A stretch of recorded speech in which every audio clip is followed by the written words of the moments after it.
ETV YouTube channels లో మీ వ్యాపార ప్రకటనల కోసం ఈ నంబర్కి కాల్ చేయండి.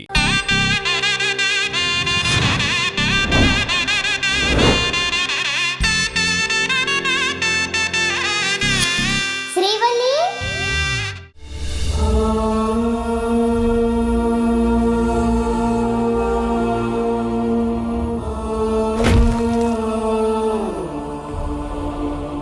బాబా ఏం జరిగింది? కేశవని ఈ నీచుడు చంపేశాడు.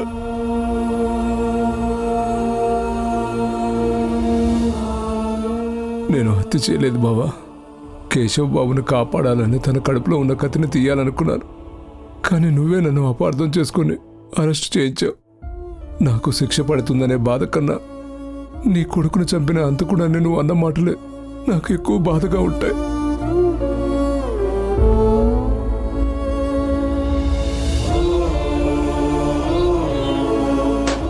ఏయ్, నీకోసం ఎవరో వచ్చారు.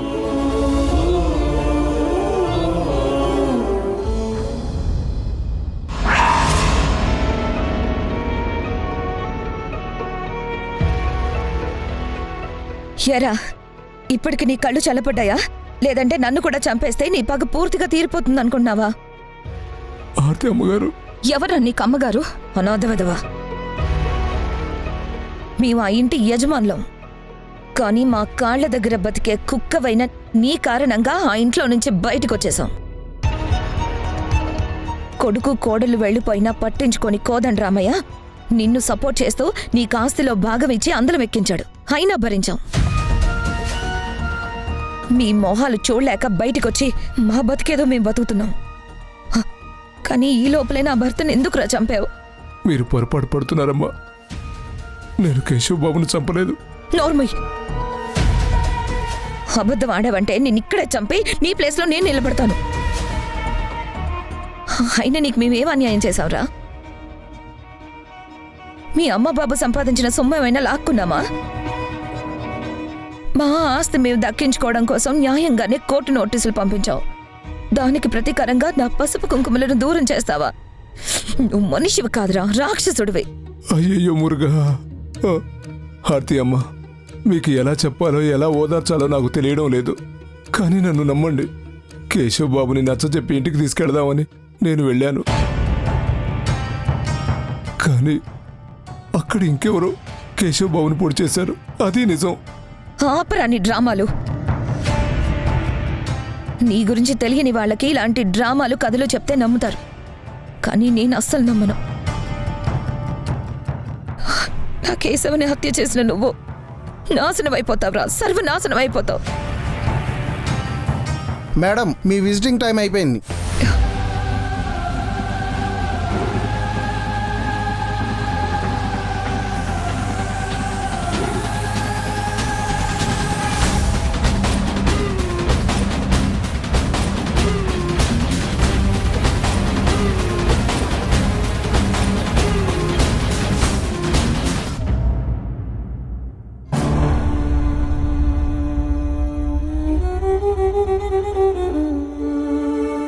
అమ్మ శ్రీవల్లి, అల్లుడు గారు, కేశవ కర్మకాండలు జరిపించడానికి పంతులు గారితో మాట్లాడాను. ఎల్లుండే కార్యక్రమం చేయాలని పంతులు గారు నిర్ణయించారు. అలాగే చేద్దాం అత్తయ్య. దానికి కావాల్సిన ఏర్పాట్లు నేను చూసుకుంటాను. అవునమ్మా, అవన్నీ మేం చూసుకుంటాం. దానికంటే ముందు మీ ఇద్దరూ ఒక పని చేయాలి. ఏంటమ్మా? నువ్వు అల్లుడు గారు వెళ్ళి ఆర్తిని ఇక్కడికి తీసుకురావాలి. ఈ కార్యక్రమంలో తను తప్పకుండా ఉండాలి. అమ్మా, ఇప్పుడున్న పరిస్థితుల్లో వదిన ఇక్కడికి వస్తుందంటావా? అన్నయ్య ఉన్నప్పుడే మనందర్నీ వ్యతిరేకించి ఇంట్లో నుంచి బయటికి వెళ్ళిపోయింది. పైగా అన్నయ్య చనిపోవటానికి కారణం మన కుటుంబం అనుకుంటోంది. నువ్వు నాన్న వెళ్ళి ఆల్రెడీ వదిన్ని ఇంటికి రమ్మని పిలిచారు. అక్కడ ఏం జరిగిందో నువ్వే చెప్పావు కదా. దాన్ని తలుచుకుని నువ్వు ఎంతో బాధపడ్డావు కూడా. వదిన మన మీద చాలా కోపంగా ఉంది. అలాంటిది ఇప్పుడు మనం పిలిస్తే తను వస్తుందా? ఖచ్చితంగా రాదు. వదినలో ఉన్న ఆవేశం కొద్ది రోజులు పోతే తగ్గిపోతుంది. అప్పుడు వెళ్ళి పిలిస్తే తను ఆలోచిస్తుంది. కనీసం మన మాటలు ఓపికగా వింటుంది. ఇప్పుడు తనున్న పరిస్థితుల్లో ఎవరి మాట వినదు. మనమిప్పుడు వదిన దగ్గరికి వెళ్ళకపోవటమే మంచిదని నా అభిప్రాయమమ్మా. అంటే కేశవ కర్మకాండలు ఆర్తి లేకుండానే చేద్దామంటావా? అవునమ్మా. ఆర్తి లేకుండా ఈ కార్యక్రమం చేయడం కరెక్ట్ కాదు శ్రీవల్లి. మనకంటూ కొన్ని సాంప్రదాయాలు పద్ధతులు ఉంటాయి, అవి పాటించాలి కదా.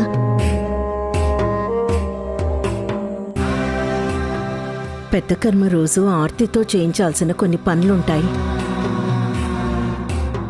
సాధారణంగా అయితే ఆర్తి పుట్టింటి వాళ్ళ అవి చేయాలి. కానీ తన తల్లిదండ్రులు ఎక్కడో అమెరికాలో ఉన్నారు కదా. అందుకని ఆర్తిని తీసుకొచ్చి అవన్నీ మనమే జరిపించాలి. అది మన ఆచారం అమ్మా.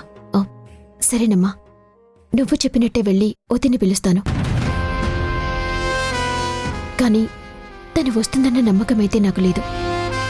అలా అనుకు శ్రీవల్లి, ఎలాగైనా తనను ఒప్పించి తీసుకురావాలి. సరేనమ్మా, ప్రయత్నిస్తాను. ఆ, నువ్వేమంటావు త్రిదేవ్? వదినని మనం కన్విన్స్ చేయగలమా? ఈ పరిస్థితుల్లో అక్కడిని కన్విన్స్ చేయడం అంటే కష్టమే. అదేంటి బాబు, నువ్వు కూడా అలా అంటావు? తమ్ముడివి, నువ్వైనా తనకి నచ్చజెప్పి తీసుకురా. అత్తయ్య, బావ పోయిన దగ్గర నుండి అక్కనిక్కడ కూర్చుండమని ప్రతిరోజు బతిమాలుతూనే ఉన్నాను. కానీ తను నా మాట కూడా వినడం లేదు. నా శత్రువుల ఇంటికి నేను చచ్చినా కాలు పెట్టను అని భీష్మించి కూర్చుంది. కానీ ఇప్పుడు జరగబోయేది పెద్ద కర్మ కాబట్టి కనీసం ఆ కార్యక్రమం వరకైనా రమ్మని గట్టిగా చెప్తాను. కానీ ఈ విషయం గురించి మాట్లాడడానికి శ్రీవల్లి రాకపోతేనే బెటర్. ఎందుకు బాబు? శ్రీవల్లి వస్తే ఏమవుతుంది? అవునత్తయ్య, శ్రీవల్లి కూడా నాతో పాటు వస్తే తనను చూసి అక్క మరింతగా ఆవేశపడుతుంది. శ్రీవల్లి మీద కోపంతో మేం చెప్పేది కూడా వినకుండా మమ్మల్ని బయటికి గెంటేసినా గెంటేస్తుంది. అందుకే నేను ఒక్కడే వెళ్ళి తనని కన్విన్స్ చేసి తీసుకొస్తాను. కనీసం ఈ ఒక్క విషయంలో అయినా నా మాట వినమని ప్రాధాయపడతాను. అలా అయితే నువ్వొక్కడివే వెళ్ళు త్రిదేవ్. ముందు మనకి కావాల్సింది ఈ తంతు సజావుగా జరగటం. నువ్వు పిలిస్తే వస్తుందనుకుంటే అలాగే వెళ్ళు బాబు. తనని ఖచ్చితంగా తీసుకురా. అలాగే అత్తయ్య, తప్పకుండా అక్కని తీసుకొస్తాను.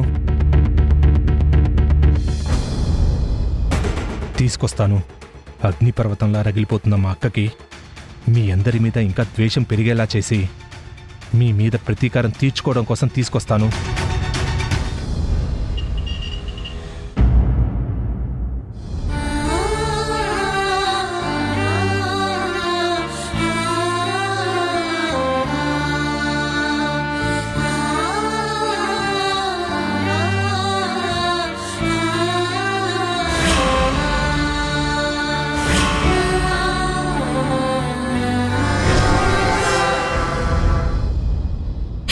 అక్క, నిన్ను ఓదార్చడానికి నా దగ్గర మాటలు లేవు. బావ ఎలాగో తిరిగి రాడు. కానీ ఎన్ని రోజులు ఇలా నిద్రాహారాలు మానేసి ఇలా బాధపడుతూ ఉంటావు చెప్పు. నీకోసం భోజనం తీసుకొచ్చాను, తిందుగానిరా. వద్దురా, నేనిప్పుడేం తినలేను. అలా అంటే ఎలాగక్క? తినకుండా ఉంటే నీరసం వస్తుంది, హెల్త్ పాడైపోతుంది. వచ్చి ఒక ముద్దన్న తిను. నాకేం సహించడం లేదురా. దేని మీద మనసు పోవడం లేదు. కేశవలేని జీవితం నాకు శూన్యంలా కనిపిస్తోంది. కళ్ళు మూసినా తెరిచినా మీ బావే గుర్తొస్తున్నాడు త్రిదేవ్. ఇంత తొందరగా నన్ను ఒంటరిదాన్ని చేసి తను వెళ్ళిపోతాడని అస్సలు అనుకోలేదు. నేను కూడా మీ బావ దగ్గరకు వెళ్ళిపోతే బాగుండనిపిస్తోంది. అక్క, అవేం మాటలు? దయచేసి నువ్వు అలా మాట్లాడకు. మరి నన్ను ఇంకేం చేయమంటావురా? నా భర్తను చంపినవాడు స్టేషన్లో దర్జాగా ఉన్నాడు. చంపించిన వాళ్ళు ఇంట్లో ప్రశాంతంగా ఉన్నారు. నేను మాత్రం ఇక్కడ కొమిలి కొమిలి ఏడుస్తున్నాను. నా బతుకంతా చీకటితో నిండిపోయింది. అలా అనకక్క. నీకు నీ తమ్ముడు తోడుగా ఉన్నాడు. ఇంత చిన్న వయసులోనే నీ జీవితం ఇలా అవ్వడానికి కారణమైన వాడు ఎవ్వరినీ వదిలిపెట్టను. ఆ లడ్డూగాడికి ఉరిశిక్ష పడేలా చేసి ఆ కోదండరామయ్య కుటుంబం రోడ్డున పడి అడుక్కు తినేలా చేస్తాను. మా అక్కకి చేసిన అన్యాయానికి ప్రతీకారం తీర్చుకుంటాను. వాళ్ళ పతనాన్ని నువ్వు కల్లారా చూసేలా చేస్తాను. నీ శత్రువుల నాశనాన్ని చూసి ఆనందించడం కోసమైనా నువ్వు బతుకుండాలక్క. ఇక నుంచి పిరికిదానిలా మాట్లాడకు. కోదండరామయ్య కుటుంబం మీద ఎలా పగ తీర్చుకోవాలో ఆలోచించు. థ్యాంక్స్ రత్రిదేవ్. నాలో ధైర్యాన్ని నూరిపోసి నాలో ఆత్మవిశ్వాసాన్ని పెంచావు. నువ్వు చెప్పినట్టే నా భర్త నాకు దూరం చేసిన వాళ్ళని సర్వనాశనం చేయకుండా వదలను. ఇప్పుడు అదే నాకు జీవితాశయం. అక్క, నీకు ఇంకొక విషయం చెప్పాలి. ఏంట్రా అది? ఎల్లుండి బావకి కర్మకాండలు జరిపిస్తున్నారు. ఏం మాట్లాడుతున్నావురా? అవునక్క. ఆ కార్యక్రమానికి కొన్ని ఫార్మాలిటీస్ ఉంటాయంట కదా, అందుకే నిన్ను ఎలాగైనా అక్కడికి తీసుకురమ్మన్నారు.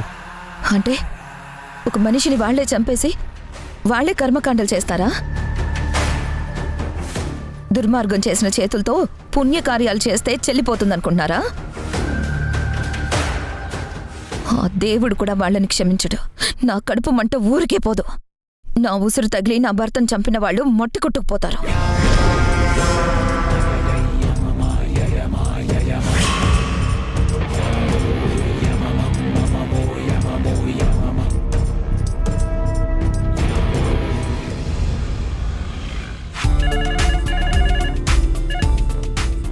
సార్, మిమ్మల్ని కలవడానికి శ్రీవల్లి గారు వచ్చారు. శ్రీవల్లి వచ్చిందా? సరే, లోపలికి పంపించండి.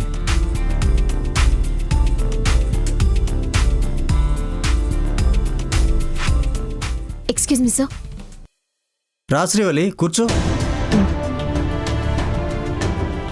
Thank you sir. మీ ఆయన నిన్ను బాగానే చూసుకుంటున్నాడు కదమ్మా?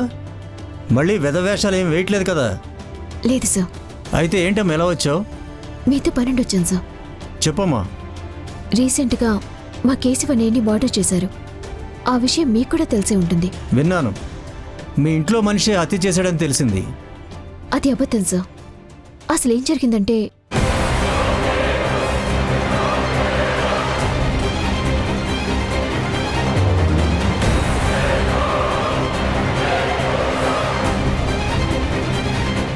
అది సార్ జరిగింది. మా లడ్డు మామ నిరపరాధని నాకు తెలుసు, కానీ అది ఎలా నిరూపించుకోవాలో అర్థం కావట్లేదు. ఏ ఏరియా పోలీస్ స్టేషన్లో మీ నాన్నగారు రిపోర్ట్ చేశారు? Panjagutta police station sir.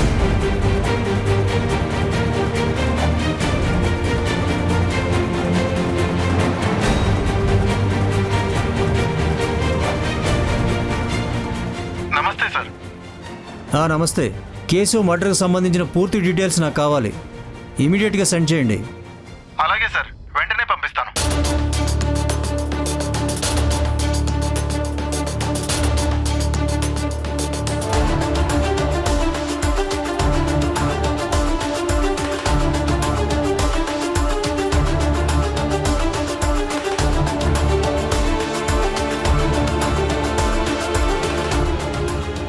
మీ నాన్నగారు ఈ హత్య కళ్ళారా చూసినట్టుగా ఎఫ్ఐఆర్ ఫైల్ చేశారు కదమ్మా? అవును సార్, అందుకే మీ దగ్గరకు వచ్చాను. లడ్డు మామకి మాకు ఎలాంటి బ్లడ్ రిలేషన్ లేదు సార్, కానీ నా చిన్నప్పుడే మా అమ్మతో పాటు మా ఇంటికి వచ్చేశాడు. సొంత రక్త సంబంధికుల కంటే ఎక్కువగా మాకు దగ్గరయ్యాడు. ఇన్ని సంవత్సరాలుగా తను ఎంతో నిజాయితీగా నమ్మకంగా మాతో ఉన్నాడు. ఎట్టి పరిస్థితుల్లోనూ మా మామయ్య హత్య చేయడు. అన్నయ్యని కాపాడాలనే ఉద్దేశంతో తన కడుపులో ఉన్న కత్తిని తీయబోతుంటే అదే టైంలో నాన్నగారు ఆ సిచ్యువేషన్ చూసి తనని అపార్థం చేసుకుంటున్నారు. నాన్నగారు చెప్పడంతో లడ్డు మామకి వ్యతిరేకంగా కేసు స్ట్రాంగ్ అయ్యింది తప్ప ఇందులో అసలు ప్రాపర్ ఇన్వెస్టిగేషన్ జరగలేదు సార్. నువ్వు చెప్పిన విషయం నాకు అర్థమైంది శ్రీవల్లి, కానీ కోర్టుకి పోలీసులకు కావాల్సింది నమ్మకం కాదు, సాక్ష్యం. నేను సాక్ష్యాన్ని వ్యతిరేకించడం లేదు సార్, కానీ లడ్డు మామ చెప్పిన దాని ప్రకారం తన పాయింట్ ఆఫ్ వ్యూలో ఆలోచించి విచారణ చేయొచ్చు కదా అని అంటున్నాను. ఆ కత్తి మీద కూడా లడ్డు మామ ఫింగర్ ప్రింట్స్ కాకుండా వేరే వ్యక్తి కూడా ఉండొచ్చు కదా. లేదమ్మా, ఆ కత్తి మీద లడ్డు ఫింగర్ ప్రింట్స్ మాత్రమే ఉన్నాయని రిపోర్ట్ ఫైల్ చేశారు. నేరస్తుడు గ్లౌజెస్ యూజ్ చేసి ఉండొచ్చు కదా సార్. అందుకే అతని ఫింగర్ ప్రింట్స్ పడి ఉండవు. అతను చాలా ఇంటెలిజెంట్ లా ఉన్నాడు. ఇప్పుడు మనం ఏం చేయలేం శ్రీవల్లి. ఏదైనా ఉంటే కోర్టులో రుజువు చేసుకోవాలి. అందులో ఏదైనా పాయింట్ లీగల్గా లాజికల్గా మనం పట్టుకోగలిగితే అప్పుడు ఈ కేసు నుంచి లడ్డూని బయటపడేయచ్చు. సరే సార్, నేను ఇక బయలుదేరుతాను. అలాగేనమ్మా, నీకు నా తరపు నుంచి ఏ హెల్ప్ కావాలన్నా చేస్తాను. Thank you sir. ఓకే అమ్మా.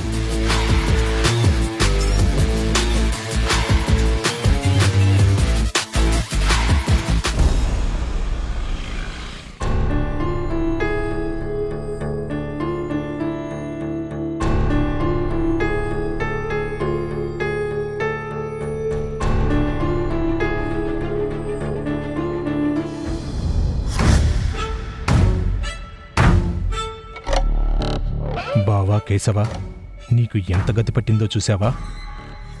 ఆ రోజు నువ్వు నా ఈగోని హట్ చేయకుండా ఉండి ఉంటే ఈరోజు నువ్వు హ్యాపీగా ఈ భూమి మీద ఉండేవాడివి. ఏది ఏమైనా నీ వల్ల నేను ఎంతో లాభపడ్డాను. ఆ కృతజ్ఞతతో నీ ఆత్మకి శాంతి కలగాలని మనస్ఫూర్తిగా కోరుకుంటున్నాను. బాబు, ఆర్తి ఇంకా రాలేదేంటి? నేను కూడా అక్క కోసమే చూస్తున్నాను అత్తయ్య. నాకు తెలిసి తను మరి కాసేపట్లో వచ్చేస్తుంది. వదిన నీతో వస్తానని చెప్పిందా త్రిదేవ్? ఖచ్చితంగా రావాలని నేను తనకు చెప్పి చూశాను. వస్తానన్నట్టు చెప్పకపోయినా సరే అన్నట్టు తలూపింది. మరింకా రాలేదేంటి? 12 లోపు క్రతువు అయిపోవాలని పంతులు గారు కార్యక్రమం మొదలు పెట్టేశారు. ఆర్తేమో ఇంకా రాలేదు. ఇప్పుడెలా? వదినకి ఒకసారి ఫోన్ చేయి త్రిదేవ్. తను ఎక్కడుందో, అసలు వస్తుందో రాదో తెలుస్తుంది. జస్ట్ 10 నిమిషాల ముందు కూడా ఫోన్ చేశాను శ్రీవల్లి, లిఫ్ట్ చేయలేదు. మరోసారి ట్రై చేస్తాను.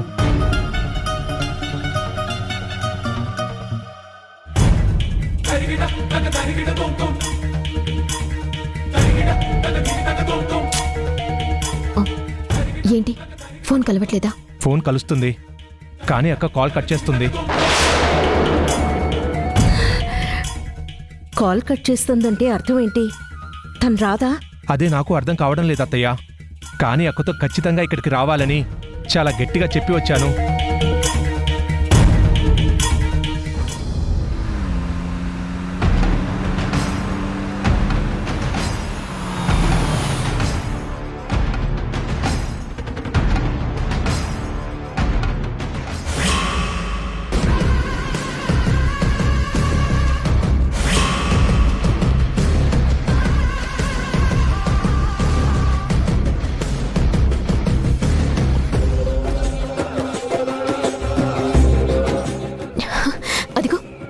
వచ్చేసిందమ్మా. నేను తీసుకొస్తాను.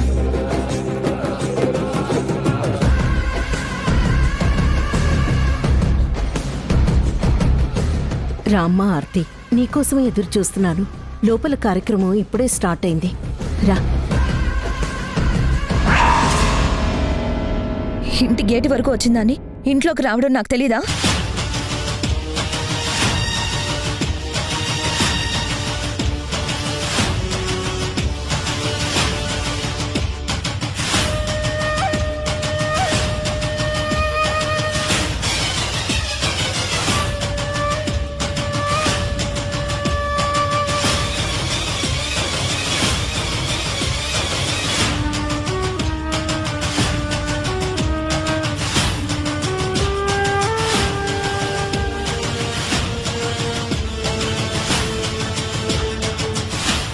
ఏంటక్క, ఏం చేస్తున్నావు?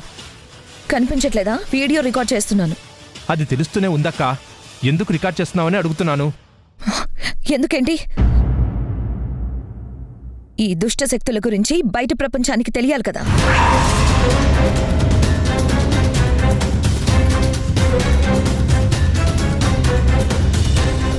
నా భర్తని అన్యాయంగా ఇంట్లో నుంచి గెంటేసి తర్వాత ఈ లోకంలోనే లేకుండా చేసి మళ్ళీ వీళ్ళ ధర్మాత్ముల్లాగా కర్మకాండలు చేస్తున్నారు, చూసావా?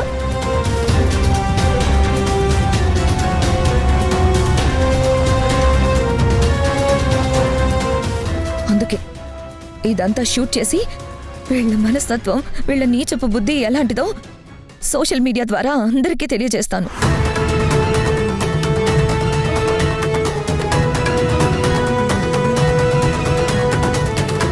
కోదండరామయ్య పెద్ద బిజినెస్ మ్యాన్ కాదు, పెద్ద క్రిమినల్ అని అందరికీ తెలిసేలా చేస్తాను. అమ్మా ఆర్తి, కేశవ్ ఆత్మశాంతి కోసం చేస్తున్న ఈ కార్యక్రమంలో ఎందుకు ఇలా మాట్లాడుతున్నావు అమ్మా? మా మీద కోపాన్ని తర్వాత ఎలాగైనా తీర్చుకో. ముందైతే అక్కడికొచ్చి పంతులు గారు చెప్పినట్టు చేయమ్మా. హాహాహా, ఎంత మహానటుడివి! అమాయకుడైన నా భర్తని హత్య చేసి మళ్ళీ అతని మీద ఎంతో ప్రేమ ఉన్నట్టు నటిస్తూ మాట్లాడుతున్నావు. నా భర్తకి రక్త తర్పణం చేసి ఇప్పుడు పుణ్యకార్యం చేస్తున్నావా? నిన్ను నీ కుటుంబాన్ని విడిచిపెట్టను. మీ కుటుంబం అంతా సర్వనాశనం అయ్యేలా చేస్తాను.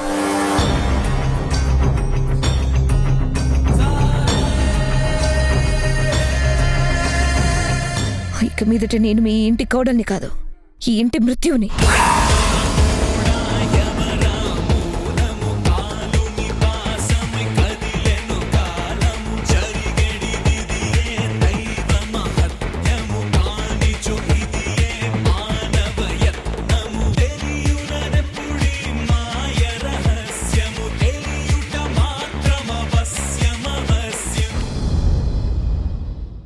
నీ తరపున వాదించడానికి ఎవరైనా లాయర్ ఉన్నారా? ఎవరూ లేరయ్యా. నేనున్నాను.